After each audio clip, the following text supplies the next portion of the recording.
Hi, everybody, and welcome to drlove.com. I'm Dr. Jamie Turndorf, and here is question number 2 for July 28th. Dear Dr. Love, I'm 36 years old and happily married, happily for 9 years. The trust and lust is all there, and I love having sex with my husband. Yet, I have never had an orgasm, by myself or with a partner. Believe me, I've tried everything.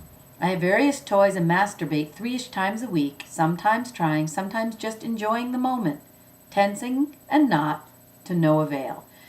I have taken a Becoming Orgasmic women's class with a sexual therapist and group of women, and that hasn't worked either. I've read about other women who are in the same boat but are 18 or 20. With all due respect, I have no sympathy. I am 36, happy, 2 kids, and deserve this. I don't get it. If you can help me, I'm so grateful.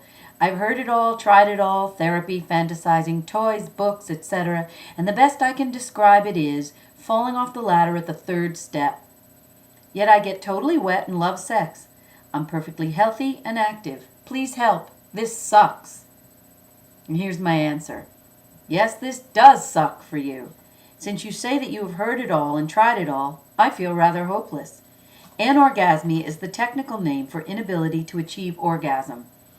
The most common causes of this condition are diabetic neuropathy, multiple sclerosis, genital mutilation, complications from genital surgery, pelvic trauma such as from a straddle injury caused by falling on the bars of a climbing frame, bicycle, or gymnastics beam, hormonal imbalances, total hysterectomy, spinal cord injury, cauda equina syndrome, uterine embolization, childbirth trauma, which is vaginal tearing through the use of forceps or suction or a large or unclosed episiotomy, vulvodynia, and cardiovascular disease.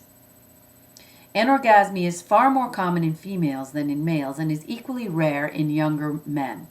Anorgasmia is the medical term for regular difficulty reaching orgasm after ample sexual stimulation, often causing significant sexual frustration. About 15% of women report difficulties with orgasm, and as many as 10% of women in the U.S. have never climaxed. Many women who orgasm regularly only climax about 50 to 70% of the time. A common cause of situational anorgasmia in both men and women is the use of antidepressant drugs, particularly selective serotonin reuptake inhibitors, called SSRIs, and post-SSR sexual dysfunction, PSSD, is a name given to a reported iatrogenic, which means medically induced, sexual dysfunction caused by the previous use of SSRI antidepressants. Though reporting of anorgasmia as a side effect of SSRIs is not precise, it is estimated that 15 to 20% of users of such medications are affected by this condition, and the chemical amantadine has been shown to relieve SSRI-induced anorgasmia in some but not all people. Now, you have said that you have ruled out all medical causes, so we are left with psychological factors. And I know you said that you have done therapy, but there is therapy and therapy. Many therapists focus on fixing behavior or faulty thought patterns. And the prevalence of the cognitive behavioral therapeutic approach means that a person will not have the chance to delve deeply into the unconscious, which is the way I work. And therefore, you will overlook the entire dimension that I am discussing. So, I would say that we need to delve into the unconscious. And I suspect that your previous therapist didn't go there. What I would want to do is look at whether there is an unconscious conflict that is blocking your functioning.